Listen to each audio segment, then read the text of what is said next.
നമസ്തേ. ഓം ശ്രീ മാത്രേ നമ. ശ്രീദേവി അസ്ട്രോളജിക്കൽ ചാനലിലേക്ക് ഏവർക്കും സ്വാഗതം. 2025 മാർച്ച് മാസം 27 നക്ഷത്രക്കാർക്കും, അതായത് 12 രാശിക്കാർക്കും എന്തൊക്കെ ഗുണഫലങ്ങളാണ് നൽകുന്നത് എന്നതിനെ കുറിച്ചൊന്ന് നമുക്ക് വിശദമായി പരിശോധിക്കാം. മാർച്ച് ആദ്യ പകുതി സൂര്യൻ കുംഭൻ രാശിയിലും, പിന്നീടുള്ള പകുതി മാസം സൂര്യൻ മീനൻ രാശിയിലുമായി തുടരുന്നു. ചന്ദ്രനാകട്ടെ മീനൻ രാശിയിൽ തുടങ്ങി ഒരു വട്ടം പൂർത്തിയാക്കി മേടൻ രാശിയിലേക്ക് എത്തുന്നു. ചൊവ്വയാവട്ടെ മിഥുനം രാശിയിൽ തന്നെ തുടരുന്നു. ബുധൻ മീനൻ രാശിയിൽ തുടങ്ങി മീനൻ രാശിയിൽ തന്നെ നിൽക്കുന്നു. ഗുരു ആവട്ടെ ഇടവൻ രാശിയിലും, ശുക്രൻ മീനൻ രാശിയിൽ ഉച്ചസ്ഥനായും, ശനി മാർച്ച് 29 വരെ കുംഭൻ രാശിയിലും പിന്നീടുള്ള 2 ദിവസം മീനൻ രാശിയിലുമായി തുടരുന്നു. രാഹു മീനൻ രാശിയിലും കേതു കന്യരാശിയിലുമായിട്ട് ഗ്രഹങ്ങൾ അവരുടെ സഞ്ചാരക്രമം തുടരുന്നു. ഇനി നമുക്ക് 27 നക്ഷത്രക്കാരുടെയും ഗുണഫലങ്ങൾ എന്തൊക്കെയാണ്, മാർച്ച് മാസത്തിൽ എന്തൊക്കെ വിശേഷങ്ങളാണ് ഉണ്ടാകുന്നത്, എന്തൊക്കെ ഗുണഫലങ്ങളാണ് ഉണ്ടാകുന്നത് എന്നൊന്ന് നമുക്ക് നോക്കാം. മാർച്ച് മാസത്തിലെ ഏറ്റവും പ്രധാനപ്പെട്ട വിശേഷങ്ങൾ എന്ന് പറയുമ്പോൾ, മാർച്ച് 4-ാം തീയതി കുംഭഭരണി, എല്ലാ ഭദ്രകാളി ക്ഷേത്രങ്ങളിലും വളരെ വിശേഷമുള്ള കുംഭഭരണി ഉത്സവം നടക്കുന്നു. ഭദ്രകാളി ക്ഷേത്രങ്ങളിൽ പ്രത്യേകിച്ചും വളരെ വിശേഷമാണ്. കുംഭോടമെടുത്തും അതുപോലെ തന്നെ ചാന്താട്ടം നടത്തിയുമൊക്കെ വളരെ വിശേഷമുള്ള ഭരണി നാളിൽ ഭരണിക്ക് വലിയ ഗുരുതിയൊക്കെ നടത്തി വളരെ വിശേഷത്തോടുകൂടി നടക്കുന്ന ഒരു വിശേഷമാണ് 4-ാം തീയതിയിലെ കുംഭഭരണി. മാർച്ച് 4-ാം തീയതിയാണ്.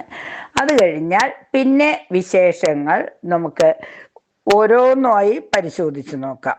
കുംഭഭരണി കഴിഞ്ഞു കഴിഞ്ഞാൽ പിന്നെ വരുന്നത്, ആദ്യം തന്നെ നമുക്ക് കുംഭഭരണിക്ക് മുമ്പായി മൈത്രേയ മുഹൂർത്തം 3-ാം തീയതി അശ്വതി നാളിൽ മൈത്രേയ മുഹൂർത്തമുണ്ട്. അതൊരു വലിയ വിശേഷമാണ്. മാർച്ചിലെ ആദ്യത്തെ മൈത്രേയ മുഹൂർത്തം വരുന്നത് 3-ാം തീയതിയാണ്. 3-ാം തീയതി മൈത്രേയ മുഹൂർത്തം വരുന്നു, പ്രഥമ മൈത്രേയ മുഹൂർത്തം വരുന്നു. അപ്പൊ മാർച്ച് മാസത്തിലെ 3-ാം തീയതി വിശേഷപ്പെട്ട ദിവസമാണ്, 4-ാം തീയതി വിശേഷപ്പെട്ട ദിവസമാണ്. അതുപോലെ തന്നെ നമുക്ക് ഭരണി കഴിഞ്ഞിട്ട് വരുന്ന പ്രധാനപ്പെട്ട ദിവസങ്ങൾ, രോഹിണി നാളിൽ ചോറ്റാനിക്കരയിൽ മകത്തിനായി കൊടി കയറുന്നു. 6-ാം തീയതി മുതൽ ഇവിടെ ഉത്സവം 15-ാം തീയതി വരെയാണ്. 6-ാം തീയതി കൊടി കയറി എല്ലാ ദിവസവും ആറാട്ടുള്ള ക്ഷേത്രമാണ് ചോറ്റാനിക്കര. 12-ാം തീയതിയാണ് ചോറ്റാനിക്കരയിലെ പ്രസിദ്ധമായ മകം തൊഴിൽ 2 മണിക്കാണ്. കഴിയുന്നവരെല്ലാവരും ഏത് നക്ഷത്രത്തിൽ പിറന്നവർക്കായാലും ചോറ്റാനിക്കര അമ്മയുടെ ദിവ്യ അനുഗ്രഹം കിട്ടുന്നതിന് ചോറ്റാനിക്കര മകം തൊഴിൽ ദർശനം, അതായത് 2 മണി സമയത്താണ്. എല്ലാവരും ആ സമയത്ത് വീടുകളിൽ ദീപം തെളിച്ച് പ്രാർത്ഥിക്കുക. ക്ഷേത്രങ്ങളിൽ പോകാൻ പറ്റുന്നവർ ക്ഷേത്രങ്ങളിൽ പോയി ദുർഗാദേവിക്ക് വിളക്ക് കത്തിച്ച് പ്രാർത്ഥിക്കുക. എല്ലാ അനുഗ്രഹങ്ങളും തരുന്ന അമ്മയുടെ ജ്യോതിർമയിയായ ചോറ്റാനിക്കര അമ്മയുടെ അനുഗ്രഹം എല്ലാവർക്കും ഉണ്ടാകുന്നതിന് അമ്മയുടെ ഫോട്ടോയ്ക്ക് മുമ്പിൽ വിളക്ക് വെച്ച് പ്രാർത്ഥിക്കാം. ഒന്നുമില്ലെങ്കിൽ തന്നെ അമ്മയ്ക്കായി ഒരു ദീപം തെളിച്ച് അമ്മയുടെ അനുഗ്രഹത്തിനായി അമ്മേ നാരായണ ചൊല്ലി പ്രാർത്ഥിക്കുന്നത് വളരെ വിശേഷമാണ്. അപ്പോൾ ചോറ്റാനിക്കര മകം, അതുപോലെ തന്നെ ആറ്റുകാൽ പൊങ്കാല, പിന്നെ 13-ാം തീയതിയിലെ കീഴ്ക്കാവിലമ്മയുടെ പൂരം വിശേഷം, അതുപോലെ ഉത്രം ഭഗവാന്റെ ഉത്രം വിശേഷം, അതായത് ഉത്ര സദ്യ, പൂർണ്ണത്രേശ്യന്റെ ഉത്രം സദ്യ വളരെ വിശേഷമാണ്. ചോറ്റാനിക്കരയിലെ അത്തം ഗുരുതി, അതായത് ആ കൊടി കയറുമ്പോൾ മുതൽ കൊടി ഇറങ്ങുന്നത് വരെ ഉത്സവം പ്രമാണിച്ചിട്ട് ഗുരുതി പൂജ ഉണ്ടായിരിക്കില്ല. അത് കഴിഞ്ഞാൽ പിന്നെ അത്തം നാളിൽ വലിയ ഗുരുതിയോട് കൂടിയിട്ടാണ് പിന്നീടുള്ള ഗുരുതി പൂജകൾ തുടങ്ങുന്നത്. അപ്പൊ ചോറ്റാനിക്കരയിലെ ഗുരുതി പൂജ വലിയ മഹാഗുരുതി, അത്തം നാളിലാണ്. അത് 15-ാം തീയതിയാണ്, മാർച്ച് 15-ാം തീയതിയാണ്. കഴിയുന്നവരെല്ലാവരും ആ അത്തം ഗുരുതിയിൽ പങ്കെടുക്കുക. വൈകിട്ട് ഒരു 8 മണി മുതൽ 9, 9:30, 10 മണി വരെയൊക്കെ നീണ്ടു നിൽക്കുന്ന മഹത്തായ ആ ഗുരുതി പൂജയിൽ പങ്കെടുക്കുമ്പോൾ സമസ്ത ശത്രുദോഷങ്ങളും മാറുമെന്നാണ് വിശ്വാസം. അപ്പൊ അതൊരു വലിയ വിശേഷമാണ്. അതുപോലെ തന്നെ 12 വർഷത്തിലൊരിക്കൽ നടക്കുന്ന കോടിയർച്ചനയും വടക്കുപുറത്തുപാട്ടും വൈക്കം മഹാദേവ ക്ഷേത്രത്തിൽ ഏപ്രിൽ മാസത്തിലാണ് തുടങ്ങുന്നതെങ്കിലും അതിനുള്ള മുന്നൊരുക്കങ്ങൾ വൈക്കം മഹാദേവ ക്ഷേത്രത്തിൽ നടക്കുന്നുണ്ട്. ഇപ്പം എല്ലാവരും അതിനു വേണ്ടിയിട്ടും പ്രാർത്ഥനകൾ നടത്തുന്നത്, വൈക്കം മഹാദേവനെ പ്രാർത്ഥിക്കുന്നതൊക്കെ വളരെ വിശേഷമാണ്. അതുപോലെ തന്നെ മാർച്ചിലെ വിശേഷപ്പെട്ടത് കൊടുങ്ങല്ലൂര് അമ്പലത്തിൽ വിശേഷമാണ്. ഒരുപാട് വിശേഷങ്ങളുള്ള ഈ മാർച്ച് മാസം എല്ലാ സൗഭാഗ്യങ്ങളും എല്ലാവർക്കും ഉണ്ടാകുന്നതിന് വേണ്ടി ഓരോ രാശിക്കാർക്കും പറയുന്ന വഴിപാടുകളും അവരുടെ ഗുണഫലങ്ങളും നമുക്കൊന്ന് വിശദമായി കേൾക്കാം. അശ്വതി, ഭരണി, കാർത്തിക, ആദ്യപാദം, അതായത് 2.25 നക്ഷത്രം വരുന്ന മേടൻ രാശിക്കാരെ സംബന്ധിച്ചിടത്തോളം തൊഴിൽ രംഗത്ത് മേന്മ, ദൂരദേശത്ത് ഉചിതമായ യാത്ര പോകുന്നതിനുള്ള സാഹചര്യങ്ങൾ ഉണ്ടാകും. സന്താനങ്ങൾക്ക് കർമ്മരംഗത്തേക്ക് ഗുണഫലങ്ങൾ വരുവാനുള്ള സാധ്യതയുണ്ട്.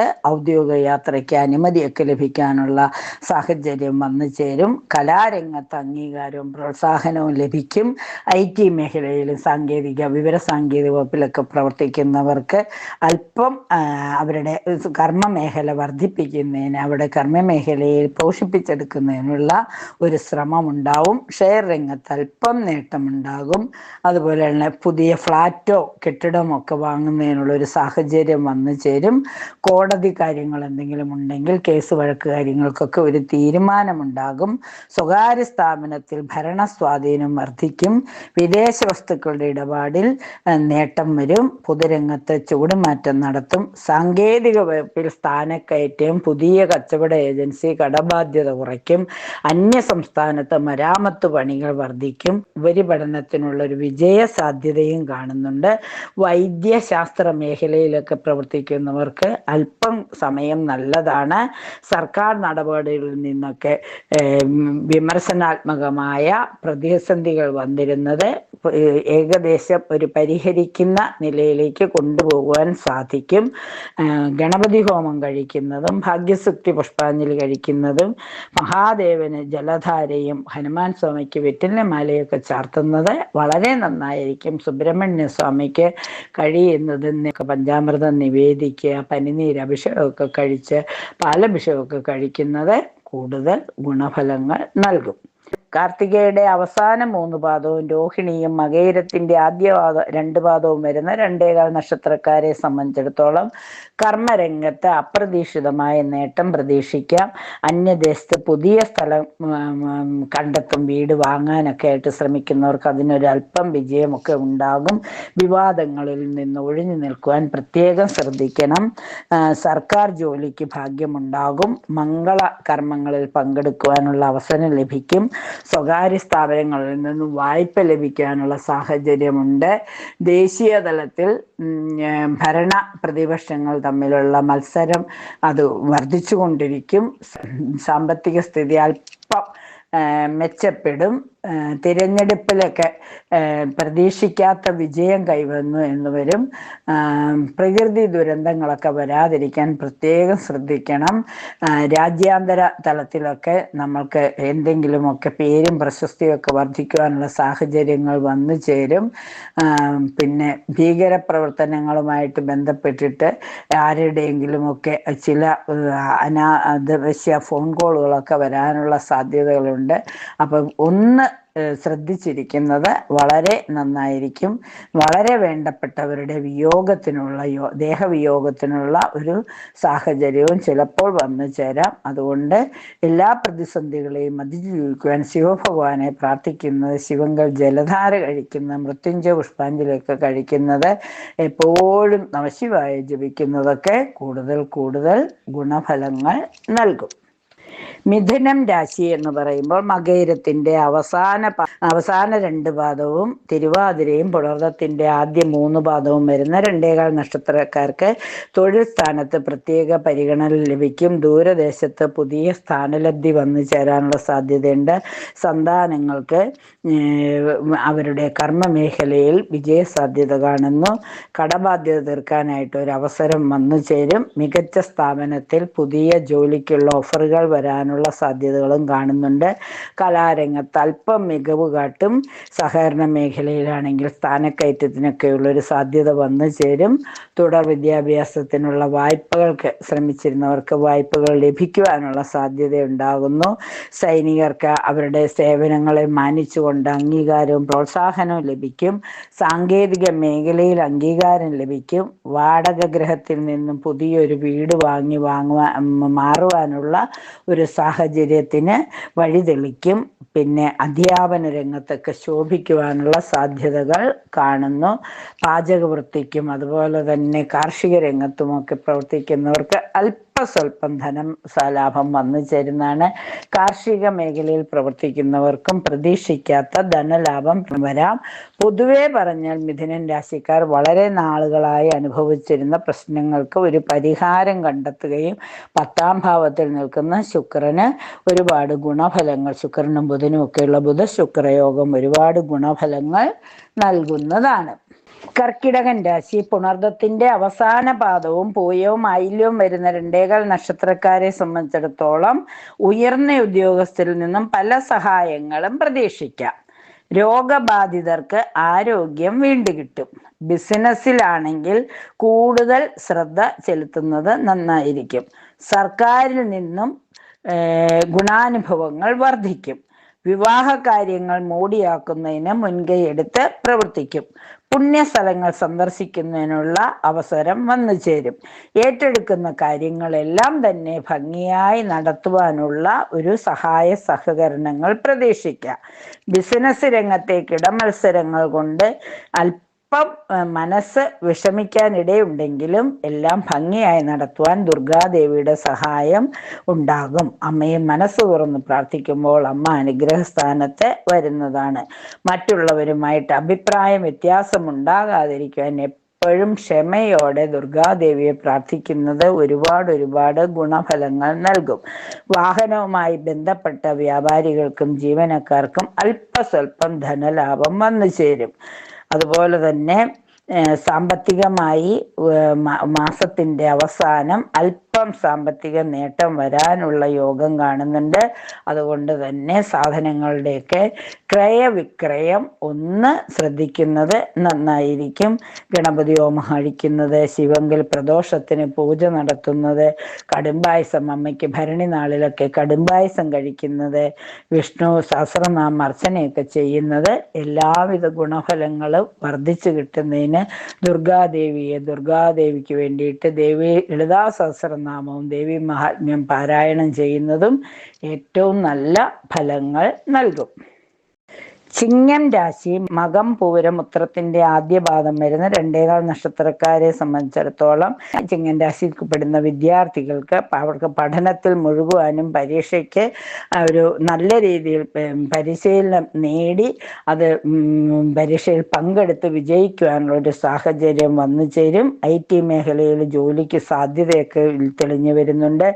ആലോചനയില്ലാതെ തീരുമാനങ്ങൾ എടുക്കുന്നത് മൂലം ചിലപ്പോൾ അല്പം മനപ്രയാസം അനുഭവിക്കേണ്ടതായി വരും. സംഘടനാ പ്രവർത്തന രംഗത്ത് ശോഭിക്കാൻ കഴിയും. ഉദ്യോഗസ്ഥർക്ക് പ്രവർത്തനങ്ങളിൽ ആരോ നിയന്ത്രണം ഏർപ്പെടുത്തുന്നത് മൂലം അല്പം മാനസിക ബുദ്ധിമുട്ടുകൾ വരാമെങ്കിലും എല്ലാം ഭഗവാനിൽ സമർപ്പിച്ച് ശിവഭഗവാനോട് പ്രാർത്ഥിച്ച് ധർമ്മശാസ്താവിനെ കൂടി പ്രാർത്ഥിക്കുമ്പോൾ കർമ്മരംഗത്തുള്ള ശനിയുടെ ദുരിതമെല്ലാം മാറിക്കിട്ടും. അതുപോലെ തന്നെ പോലീസ്, പട്ടാളം തുടങ്ങിയ സൈനിക മേഖലകളിൽ പ്രവർത്തിക്കുന്നവർക്ക് ഉദ്യോഗ കയറ്റത്തിനുള്ള സാധ്യതകളുണ്ട്. ഉടനെ കിട്ടുമെന്ന് പ്രതീക്ഷിച്ചിരുന്ന ധനം വന്നു ചേരും. അപ്പോൾ തന്നെ അത് കൃത്യമായിട്ട് ചിലവഴിക്കാനായിട്ട് രൂപരേഖ തയ്യാറാക്കുന്നതും ആ പ്ലാനിങ് അനുസരിച്ച് തന്നെ കാര്യങ്ങൾ ചെയ്യുന്നതും വളരെ അത്യാവശ്യമാണ്. അനാവശ്യമായി പണം ചിലവാക്കുന്നത് മറ്റുള്ളവരുടെ ചതിയിൽപ്പെടാതിരിക്കുന്നതിനൊക്കെ പ്രത്യേകം പ്രത്യേകം ശ്രദ്ധിക്കണം. അധ്യാപക വൃത്തിയിൽ ഏർപ്പെട്ടിരിക്കുന്നവർക്ക് അംഗീകാരങ്ങൾ ലഭിക്കും. ആതുര ശുശ്രൂഷ രംഗത്ത് പ്രവർത്തിക്കുന്നവർക്കും അവരുടെ കർമ്മങ്ങൾക്ക് നല്ല അനുയോജ്യമായ അംഗീകാരവും പ്രോത്സാഹനവും ലഭിക്കും. അതുപോലെ തന്നെ കുറേ കാലമായി ആഗ്രഹിച്ചിരുന്ന വാഹനം ഒന്ന് മാറ്റി വാങ്ങുന്നതിന്, പുതിയ ഗ്രഹോപകരണ സാധനങ്ങൾ വാങ്ങുന്നതിനൊക്കെ ഉള്ളൊരു സാഹചര്യം വന്നു ചേരും. വിഷ്ണു ക്ഷേത്രത്തിൽ നെയ്വിളക്ക് തെളിക്കുന്നതും അതുപോലെ തന്നെ ശാസ്താവിന് നീരാഞ്ജനം തെളിക്കുന്നത്, നരസിംഹമൂർത്തിക്ക് പാനകം കഴിക്കുന്നത്, അതുപോലെ വിഷ്ണു സഹസ്രനാമവും അതുപോലെ തന്നെ ലളിതാ സഹസ്രനാമ പാരായണവും ചെയ്യുകയും ആദിത്യ ഹൃദയ സ്തോത്രം നിത്യം പാരായണം ചെയ്യുകയും ചെയ്യുന്നതോടുകൂടി വരാനിരിക്കുന്ന കഷ്ടതകളെല്ലാം പൂർണ്ണമായി മാറുന്നതിന് സഹായകമാകും. കന്നിക്കൂറ് എന്ന് പറയുമ്പോൾ ഉത്തരത്തിന്റെ അവസാന 3 പാദവും അത്തവും ചിത്രയുടെ ആദ്യ 2 പാദവും ചേരുന്ന 2 നക്ഷത്രക്കാരെ സംബന്ധിച്ചിടത്തോളം കലാപ്രവർത്തനവുമായി ബന്ധപ്പെട്ടവർക്ക് പ്രോത്സാഹനം ലഭിക്കും. ഉദ്യോഗസ്ഥർ ശരിയായ രീതിയിൽ നിർദ്ദേശം കിട്ടാത്തതിനാൽ എന്ത് രീതിയിൽ മുന്നോട്ട് പോകണമെന്നറിയാതെ അല്പമൊന്ന് തടമാറി നിൽക്കേണ്ടതായി വരും. വ്യവഹാരങ്ങളുമായി ബന്ധപ്പെട്ടവർക്ക് കാര്യങ്ങൾ അത്ര അനുകൂലമാവില്ല. ഇടയ്ക്ക് അല്പം ഭീഷണിയുടെ സ്വരമൊക്കെ കേൾക്കാനുള്ള സാധ്യത വരും. ബിസിനസ്സിൽ പ്രതീക്ഷിക്കുന്നത്ര ലാഭം വരാതെ കുറച്ച് നഷ്ടങ്ങൾ വരാനുള്ള സാധ്യതയും ഉണ്ട്. ജോലിയിൽ മാറ്റത്തിനോ പ്രമോഷനോ ശ്രമിക്കുന്നവർക്ക് ശകലം കൂടി കാത്തിരിക്കേണ്ടതായി വരും. അലസത, അതുപോലെ തന്നെ ശത്രുവിനെ പോലെ തന്നെ എല്ലാം ഇങ്ങനെ ചെയ്യണമെന്ന് വിചാരിക്കും, സമയമാകുമ്പോൾ ഒന്നും ചെയ്യാനാവാതെ നിസ്സംഗഭാവത്തിൽ നിൽക്കുന്ന ഒരു അവസ്ഥയൊക്കെ വന്നു ചേരാൻ എപ്പോഴും ശിരോവേദനയും വരുന്നതാണ്. അതുകൊണ്ട് തന്നെ ഗണപതിക്ക് നാളികേരമുടച്ച് കഷ്ടതകളെല്ലാം മാറ്റുന്നതും അതുപോലെ തന്നെ ഗണപതി ഹോമം നടത്തുന്നതും വളരെ നന്നായിരിക്കും. ആഞ്ജനേയ സ്വാമിയെ മനസ്സുകൊണ്ട് പ്രാർത്ഥിച്ച് പ്രാർത്ഥനകൾ ചെയ്യുന്നത് വളരെ ഗുണഫലങ്ങൾ നൽകും. ലോൺ എടുത്ത് വാഹനം വാങ്ങുന്നതിനുള്ള ഒരു സാഹചര്യം തെളിഞ്ഞു വരും. ട്രാവൽ ഏജൻസികളിലോ സ്റ്റാർ ഹോട്ടലുകളുമായി ബന്ധപ്പെട്ടവർക്ക് നല്ല ഒരു വരുമാനം ലഭിക്കുന്നതിനുള്ള സാധ്യത കാണുന്നു. അല്പസ്വല്പം ആരോഗ്യ പ്രതിസന്ധികൾ വരാനുള്ള സാധ്യതയുമുണ്ട്. തുടങ്ങി വച്ചിരുന്ന, പാതി വഴിക്ക് നിർത്തിവച്ചിരുന്ന കാര്യങ്ങൾ പുനരെടുത്ത് ഭംഗിയായി ചെയ്തു തീർക്കുന്നതിനുള്ള സാഹചര്യം ഉണ്ടാവും. ഹനുമാൻ സ്വാമിക്ക് വെറ്റിലമാല ചാർത്തുകയും ഗണപതിക്ക് ഒറ്റപ്പം കഴിക്കുകയും ദേവിക്ക് ചുവന്ന മട്ട് ചാർത്തുകയും മൂകാംബിക ദേവിയെ മനസ്സറിഞ്ഞ് പ്രാർത്ഥിക്കുകയും ചെയ്യുമ്പോൾ എല്ലാ ദോഷങ്ങളും മാറി പൂർണ്ണമായ അനുകൂലം വരും. ആയില്യനാളിൽ നാഗദേവതകൾക്ക് നീറും പാലും കൊടുക്കുന്നതും കൂടി വളരെ ഗുണഫലങ്ങൾ നൽകും. തുലാരാശി എന്ന് പറയുമ്പോൾ ചിത്രയുടെ അവസാന 2 പാദവും ചോതിയും വിശാഖത്തിന്റെ ആദ്യ 3 പാദവും വരുന്ന 2 നക്ഷത്രക്കാരെ സംബന്ധിച്ചിടത്തോളം ദാമ്പത്യ ജീവിതത്തിൽ പൊരുത്തക്കേടുകൾ ഉണ്ടാകുവാനുള്ള സാധ്യതയുണ്ട്. അതിനാൽ വിദ്യാർത്ഥികൾക്ക് പഠനത്തിൽ മികവ് തെളിയിക്കാനുള്ള സാഹചര്യം വരികയും എല്ലാ കാര്യങ്ങളും വളരെ ചിട്ടയോടെ ചെയ്യുവാൻ ശ്രമിക്കുകയും ഇണയുമായി അഭിപ്രായ വ്യത്യാസം വരാതിരിക്കുവാൻ എപ്പോഴും പ്രാർത്ഥനകൾ ചെയ്യുന്നതും ശിവപാർവതി ക്ഷേത്രത്തിൽ ഉമാമഹേശ്വര പൂജ നടത്തുകയോ ലക്ഷ്മി നാരായണ മന്ത്ര അർച്ചന നടത്തുകയോ ചെയ്യുന്നത് നന്നായിരിക്കും. അതുപോലെ തന്നെ സ്വന്തം കഴിവുകൾ മനസ്സിലാക്കി പ്രവർത്തിക്കുവാൻ ശ്രമിക്കുക. വിശ്വസിക്കുന്നവരാൽ വഞ്ചിതരാവാൻ സാഹചര്യം വരുന്നതുകൊണ്ട് പ്രത്യേകിച്ചും ആരെയും അനാവശ്യമായി വിശ്വസിക്കുകയോ കൂടുതൽ അവരിൽ മനസ്സർപ്പിച്ച് ഇരിക്കുകയോ ചെയ്യരുത്. സ്വയം കാര്യങ്ങൾ വിശകലനം ചെയ്ത് പ്രവർത്തനങ്ങൾ ചെയ്യുവാനുള്ള ഒരു ശ്രമം വേണം. അതുപോലെ ബിസിനസ്സിൽ നിന്നും പ്രതീക്ഷയ്ക്കനുസരിച്ച് ആദായം കിട്ടിയില്ല എങ്കിൽ ബിസിനസ് നിർത്താനൊന്നും ശ്രമിക്കാതെ നൂതന മാർഗങ്ങൾ, നൂതന തന്ത്രങ്ങൾ ആലോചിക്കണം. എന്നിട്ട് പ്രവർത്തനങ്ങൾ ഒന്നുകൂടി ചിട്ടപ്പെടുത്തി ചെയ്യുമ്പോൾ വിജയസാധ്യത തെളിഞ്ഞു വരും. ആക്ഷേപങ്ങൾ പലതരത്തിൽ വരുമ്പോഴും മനസ്സ് വിഷമിക്കാതെ എല്ലാം ഭഗവാനിൽ സമർപ്പിച്ച് നരസിംഹസ്വാമിയെ പ്രാർത്ഥിച്ചുകൊണ്ട് കാര്യങ്ങൾ ഒന്നൊന്നായി ചെയ്യുക. ആഞ്ജനേയ സ്വാമിയുടെ അനുഗ്രഹം ഇവർക്ക് പ്രത്യേകം ഉണ്ടാകുന്നതാണ്. ജോലി സ്ഥലത്ത് സ്വന്തം അഭിപ്രായങ്ങൾക്ക് ആദരവും പരിഗണനയും ലഭിക്കും. എല്ലാ രംഗങ്ങളിലും ഉത്കർഷയോടെ പ്രവർത്തിക്കും. കച്ചവടത്തിൽ നിന്നും അഭിവൃദ്ധി ഉണ്ടാകുവാനുള്ള സാധ്യത പൂർണ്ണമായി വിനിയോഗിക്കണം. നഷ്ടബോധം മനസ്സിനെ അലട്ടുമ്പോഴെല്ലാം നാരായണം ജപിച്ചുകൊണ്ട് കർമ്മങ്ങൾ കൂടുതൽ കൂടുതൽ ഫലപ്രദമാകുവാൻ വിഷ്ണു സഹസ്രനാമം കൂടി ജപിക്കുന്നത് വളരെ നന്നായിരിക്കും. നവഗ്രഹ ക്ഷേത്രത്തിൽ ശനിയാഴ്ച ദിവസം ശനീശ്വരന് അർച്ചന നടത്തുന്നതും ശിവക്ഷേത്രത്തിൽ ജലധാര നടത്തുന്നതും ഹനുമാൻ സ്വാമിക്ക് കുങ്കുമാർച്ചന നടത്തുന്നതും ഒരുപാട് ഗുണഫലങ്ങൾ നൽകും. വൃശ്ചികക്കൂറ് വിശാഖത്തിന്റെ ആദ്യ പാദവും അവസാന പാദവും അനിഴവും തൃക്കേട്ടയും ചേരുന്ന 2 നക്ഷത്രക്കാരെ സംബന്ധിച്ചിടത്തോളം ബിസിനസ്സിലോ കൃഷിയിലോ ഉദ്ദേശിച്ച ഗുണം കിട്ടിയെന്ന് വരില്ല. എന്നിരുന്നാലും പുതിയ തന്ത്രങ്ങൾ ആവിഷ്കരിച്ചുകൊണ്ട് ബിസിനസ് വിപുലപ്പെടുത്തുവാൻ ശ്രമിക്കണം. സീസൺ ഉദ്ദേശിച്ച് തുടങ്ങിയ ചെറുകിട കച്ചവടം കുറച്ചുകൂടി മെച്ചപ്പെടുത്തി ദിശ മാറ്റി ചെയ്യുവാൻ ശ്രമിക്കണം. മാതാവിൽ നിന്നോ തത്സ്ഥാനീയരിൽ നിന്നോ ഗുണഫലം പ്രതീക്ഷിക്കാം. ദാമ്പത്യ ജീവിതം സുഖകരമാവുകയും ഇണയുമായി നല്ല രീതിയിൽ പ്രവർത്തിച്ചുകൊണ്ട് ഏതെങ്കിലും പുതു സംരംഭങ്ങൾ ആരംഭിക്കുന്നതിനുള്ള ഒരു മാർഗരേഖ തയ്യാറാക്കണം. ഭൂമിയുടെ ക്രയവിക്രയത്തിൽ നഷ്ടം വരാതിരിക്കാൻ പ്രത്യേകം ശ്രദ്ധിക്കണം. വാഹനങ്ങളിൽ നിന്നോ വാടക ഇനത്തിലോ ഉള്ള വരുമാനത്തിൽ വർധന ഉണ്ടാകാനുള്ള സാധ്യതയുണ്ട്.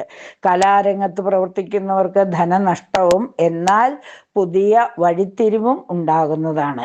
ഗ്രഹനിർമ്മാണത്തിൽ പുരോഗതി ഉണ്ടാകും. അന്തസ് കളഞ്ഞുള്ള സംസാരം വളരെ നിയന്ത്രിക്കണം. അപ്രതീക്ഷിത ധനാഗമത്തിനുള്ള യോഗമുണ്ട്. ലോട്ടറി ഭാഗ്യമൊക്കെ പ്രതീക്ഷിക്കാം. എന്ത് കാര്യങ്ങൾക്കും പുറപ്പെടുന്നതിന് മുമ്പ് ഗണപതി ഭഗവാനെ പ്രാർത്ഥിക്കുന്നതും ഭദ്രകാളിക്ക് ഗുരുതി പുഷ്പാഞ്ജലി കഴിക്കുന്നതും അമ്മയ്ക്ക് കടുംപായസം നിവേദ്യമായി കഴിക്കുന്നതും വളരെ ഗുണഫലങ്ങൾ നൽകും.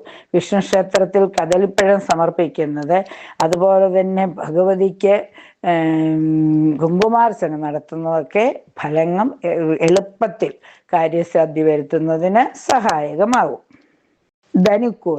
ധനുക്കൂറ് എന്ന് പറയുമ്പോൾ മൂലം, പൂരാടം, ഉത്രാടത്തിന്റെ ആദ്യപാദം വരുന്ന 2 നക്ഷത്രക്കാരെ സംബന്ധിച്ചിടത്തോളം ഉദ്യോഗസ്ഥർക്ക് അവരുടെ ജോലിയിൽ അംഗീകാരവും പ്രോത്സാഹനവും പുതിയ പുതിയ ഓർഡറുകൾ അനുസരിച്ചിട്ട് കർമ്മമേഖലയിൽ കുറച്ചുകൂടെ ഒരു വികസനവും വന്നു ചേരും.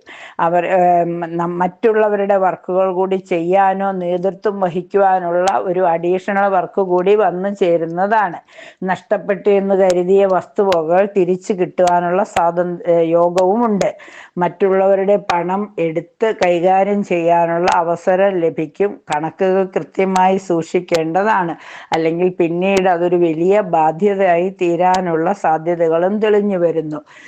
ലോണുകളും ക്രെഡിറ്റ് സൗകര്യങ്ങളും എളുപ്പത്തിൽ ലഭിക്കാം. ബിസിനസ് പാർട്ട്ണർമാർ മുഖേന അല്പം നേട്ടം ഉണ്ടാകാൻ ഇടയുണ്ട്. വിവാഹ കാര്യങ്ങളിൽ തീരുമാനം ഉണ്ടാകാം. മത്സരങ്ങളെ അതിജീവിച്ച് കച്ചവടത്തിൽ മുന്നേറുവാനുള്ള വഴി തെളിയും. പ്രതീക്ഷിക്കാത്ത സന്ദർഭങ്ങളിൽ മനസ്സിന് ആശ്വാസം തരുന്ന എന്തെങ്കിലും പ്രവർത്തനങ്ങൾ ഉണ്ടാകാം. വിദ്യാർത്ഥികൾക്ക് ഏറ്റവും നല്ല സമയമായതിനാൽ വിദ്യാഭ്യാസ കാര്യങ്ങളിൽ മാത്രമല്ല തുടർ വിദ്യാഭ്യാസത്തിനുള്ള പ്രവർത്തനങ്ങളിൽ കൂടി പങ്കാളികളാവാൻ ശ്രമിക്കണം. കായിക രംഗത്തും അതുപോലെ തന്നെ മീഡിയകളിലൊക്കെ പ്രവർത്തിക്കുന്നവർക്ക് അനുകൂല സാഹചര്യം തെളിഞ്ഞു വരുന്നതാണ്. സഹപ്രവർത്തകരിൽ നിന്നും വിഷമതകളൊന്നും അനുഭവിക്കാതിരിക്കാൻ ഗണപതി ഭഗവാനെയും നരസിംഹസ്വാമിയെയും പ്രാർത്ഥിക്കുന്നത് നന്നായിരിക്കും. ദേവിക്ക് ശാക്തേയ പുഷ്പാഞ്ജലി കഴിക്കുന്നത്, ചൊവ്വാഴ്ചകളിൽ ചുവന്ന പട്ട് സമർപ്പിക്കുന്നത്, വിഷ്ണുവിന് പാൽപ്പായസം കഴിക്കുന്നത്, ശിവപൊങ്കൽ കൂവളമാല സമർപ്പിക്കുന്നതൊക്കെ ഒരുപാട് ഗുണഫലങ്ങൾ നൽകും. മകരക്കൂറ് എന്ന് പറയുമ്പോൾ ഉത്രാടത്തിന്റെ അവസാനം 3 പാദവും തിരുവോണവും അവിട്ടത്തിന്റെ ആദ്യ 2 പാദവും ചേരുന്ന 2 നക്ഷത്രക്കാരെ സംബന്ധിച്ചിടത്തോളം പൊതുപ്രവർത്തന രംഗത്ത് മറ്റുള്ളവരുടെ ആദരവും സ്നേഹവും പിടിച്ചുപറ്റും. മത്സരമുണ്ടായാലും വ്യാപാരത്തിൽ നിന്നും അല്പസ്വല്പം ആദായം പ്രതീക്ഷിക്കാം. ജനങ്ങൾക്കിടയിൽ അംഗീകാരം വർദ്ധിക്കും. ആവശ്യപ്പെട്ട സ്ഥലത്തേക്ക് സ്ഥലം മാറ്റം ലഭിക്കുന്നതിനുള്ള സാഹചര്യം വന്നു ചേരും. പ്രതാപത്തിന് ഒരു കുറവും ഉണ്ടാവുകയില്ല. ജീവിതത്തിന്റെ ഏത് മേഖലയിൽപ്പെട്ടവർക്കും അവരുമായിട്ടുള്ള ആരുമായിട്ടും സൗഹൃദം ചെയ്യുവാനുള്ള സാഹചര്യം വന്നു ചേരും. എന്നാൽ അല്പം ദേഹാരിഷ്ടത കൂടി വരുന്നത് ഉള്ളതുകൊണ്ട് ധന്വന്തരമൂർത്തിയെ പ്രാർത്ഥിക്കുന്നത് നന്നായിരിക്കും.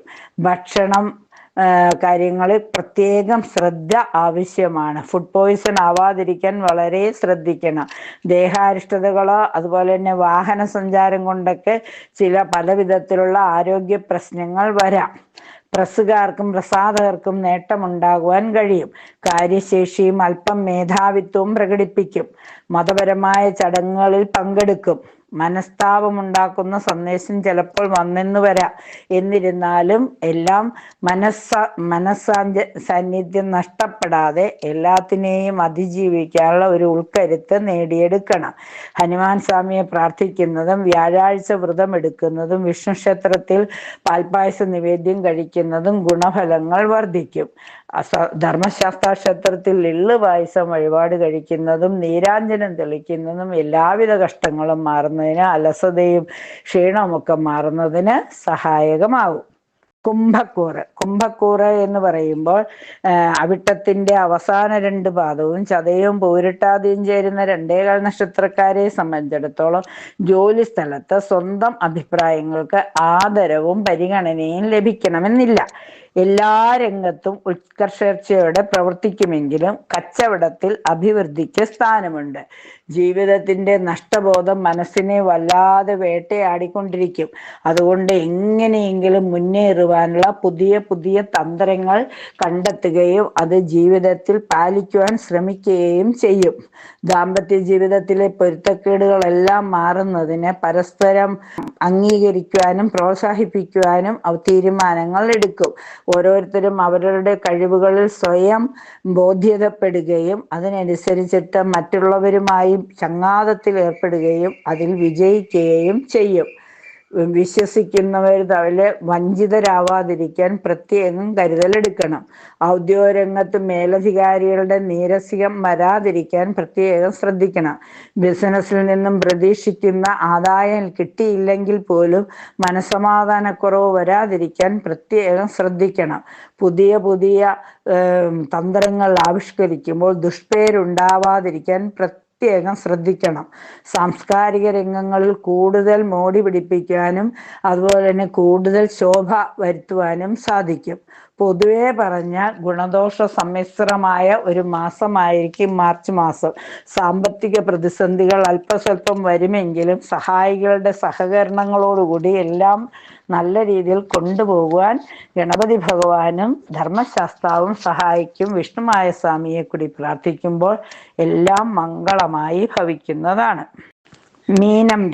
മീനം രാശി എന്ന് പറയുമ്പോൾ പൂരിട്ടാതിയുടെ അവസാന പാദവും ഉത്രട്ടാതിയും രേവതിയും വരുന്ന 2 നക്ഷത്രക്കാരെ സംബന്ധിച്ചിടത്തോളം മറ്റുള്ളവർ നിർവഹിക്കേണ്ട ജോലികൾ ഏറ്റെടുത്ത് ചെയ്യേണ്ടതായി വരും. വീടോ വാഹനമോ അധീനതയിൽ വന്നു ചേരുവാൻ ഇടയുണ്ട്. പുതിയ പുതിയ സംരംഭങ്ങളിൽ ചെന്നുപെടുകയും അതൊക്കെ വിജയിപ്പിക്കുന്നതിനായി പുതിയ പുതിയ മാർഗങ്ങൾ കണ്ടെത്തേണ്ടതായും വരും. ഒരു പരിധിവരെ അതിൽ വിജയിക്കുകയും ചെയ്യും. പുതിയ സഹായികളുടെ സഹായം കൂടി തേടേണ്ടതായി വരും. പങ്കാളികൾ അവരുടെ അധികാര പരിധിയിൽ നിന്നും ചിലപ്പോൾ കുറച്ചുകൂടി അതിര് കടന്ന് പ്രവർത്തിക്കാൻ ഇടയാവും. അപ്പോഴെല്ലാം സംയമനത്തോടുകൂടി ക്ഷമയോടുകൂടി നിൽക്കണം. ആവശ്യം നമ്മുടേതെന്ന് മനസ്സിലാക്കി വളരെ തന്ത്രപൂർവ്വം പ്രവർത്തിക്കുമ്പോൾ എല്ലാം മംഗളമായി ഭവിക്കും. സ്റ്റുഡിയോകളുമായി ബന്ധപ്പെട്ടവർ ഫോട്ടോഗ്രാഫിക്കുള്ള നവീന ഉപകരണങ്ങൾ ശേഖരിക്കും. ജോലിയിൽ സഹപ്രവർത്തകരുടെ സഹായം നിസ്സഹകരണം ഉണ്ടായാലും അതിനെ ഒന്നും വകവയ്ക്കാതെ കർമ്മരംഗം കൂടുതൽ പുഷ്ടിപ്പെടുത്തുവാൻ ശ്രമിക്കും. അതുപോലെ കാലിന് അല്പം വേദനയൊക്കെ വരാനുള്ള സാധ്യതകളുണ്ട്. മുടങ്ങിക്കിടക്കുന്ന ചില പ്രവർത്തനങ്ങൾ ഒന്നും കൂടി പൊടിതട്ടി അത് നല്ല രീതിയിൽ പ്രവർത്തിപ്പിക്കുവാൻ സാധിക്കും. അതുപോലെ മുടങ്ങിക്കിടക്കുന്ന ചിട്ടികളൊക്കെ അടച്ച് കുടിശ്ശികയെല്ലാം തീർത്ത് പണമിടപാടുകളിൽ കുറച്ചുകൂടി ഒരു വ്യക്തതയോടുകൂടി കാര്യങ്ങൾ ചെയ്യുവാൻ സാധിക്കും. ശിവക്ഷേത്ര ദർശനത്തിൽ നടത്തുക, ശിവക്ഷേത്രത്തിൽ രുദ്രസൂക്തം വഴിപാട് കഴിക്കുക, ശാസ്താക്ഷേത്രത്തിൽ എള്ളുപായസം വഴിപാട് കഴിക്കുക, അതുപോലെ ദേവിക്ക് ഗുരുതി പുഷ്പാഞ്ജലി എല്ലാം കഴിക്കുമ്പോൾ എല്ലാ ഗുണഫല ഫലങ്ങളും അനുകൂലത്തിൽ വരികയും നാഗദേവതകളുടെയും കൂടി അനുഗ്രഹത്തിനായി ആയില്യനാളിൽ നുറുമ്പാലുമൊക്കെ സമർപ്പിക്കുമ്പോൾ എല്ലാം മംഗളമായി ഭവിക്കുന്നതാണ്. 2025 മാർച്ച് മാസം 27 നക്ഷത്രക്കാർക്കും, അതായത് 12 രാശിക്കാർക്കും അവർ ആഗ്രഹിക്കുന്ന രീതിയിൽ എല്ലാ കാര്യങ്ങളും മംഗളമായി നടക്കുന്നതിന് സമസ്ത ദേവതകളുടെയും അനുഗ്രഹം ഉണ്ടാകട്ടെ എന്ന് പ്രാർത്ഥിച്ചുകൊണ്ട് എല്ലാവർക്കും എല്ലാ നന്മകളും ആശംസിച്ചുകൊണ്ട് നിർത്തുന്നു. നന്ദി, നമസ്കാരം.